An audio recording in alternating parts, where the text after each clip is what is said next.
Hello and welcome to this new video. In this episode I'll be telling you how to do well at goalkeeper trials.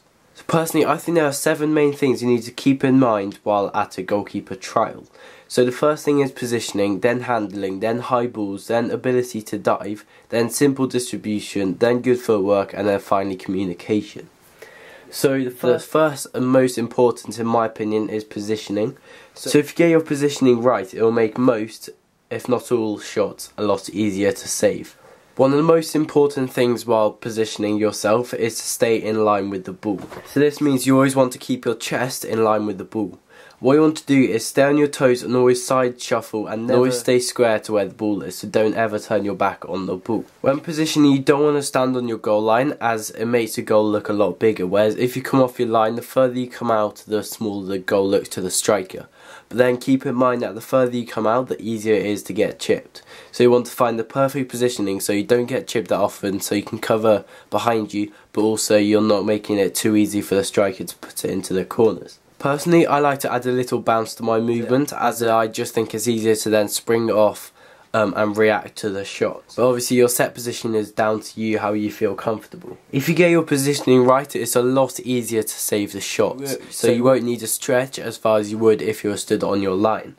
So the next thing you want to look at is handling. So most managers would want the keeper to stay in control of the ball and catch most shots. This is just because it's a lot easier to keep possession if the keeper catches shots as opposed to parry it out, so the defenders have to deal with it. So what you want to do is catch most shots that come at you, and by doing that you want to use a W technique and catch on top of the ball so you can pat it down, and also try and get your body or chest behind the ball. If you work at a younger level, you want to try and work on getting your body behind the ball and catching it on the upper quarters of the ball, as it's easier to stay in control of the ball, because if you don't catch it, it'll go to your feet. But then once diving, you don't want to use that technique, as you want to get your hands on the side of the ball and then claw it in. Next thing you want to look at is attacking high balls. So most people aren't that confident at attacking high balls, and the only thing you can do to work on that is practice.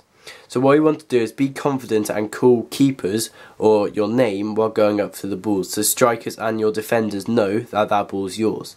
What you want to do is practice using dummies or people to get in the way, so you get used to impact while jumping up for the ball.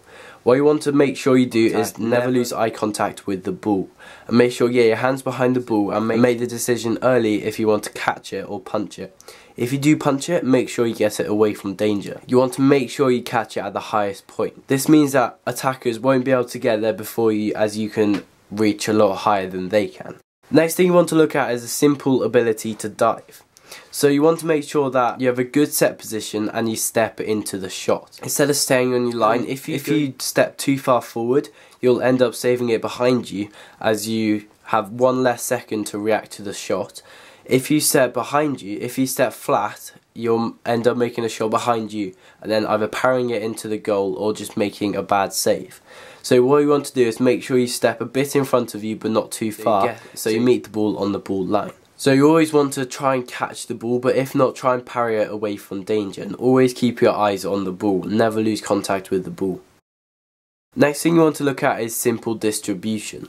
So lots of managers these days are wanting the keeper to play out from the back. So you want to be able to have accurate passes, throws and kicks. If you just kick it into the middle of the pitch, there's 50-50 chance that your team will win it mid-air. When taking it, if you get a pass back, you always want to make your first touch within 2 steps of your body, so you stay in control of the ball.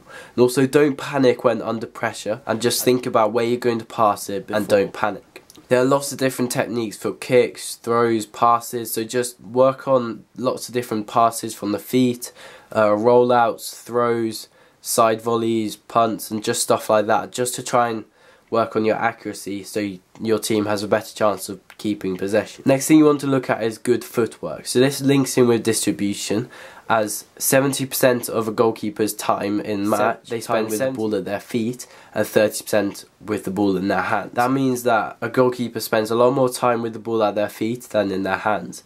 And this links back to your manager will want you to play out from the back. So therefore, don't just pick the ball up and smash it up. Always try and take a touch and just play it around the defence. Next thing is communication, so you always want to stay in control of the defence. And you always want to almost act like a second captain if you're not captain. So always talking, always commanding your defence and telling them where the opposition are. So if this video has helped you, please leave a like down below. Also comment if you have any trials coming up or you've been to any trials. Thank you so much for watching this video. If you enjoyed, please leave a like and subscribe if you're new out here. Thanks for watching, goodbye.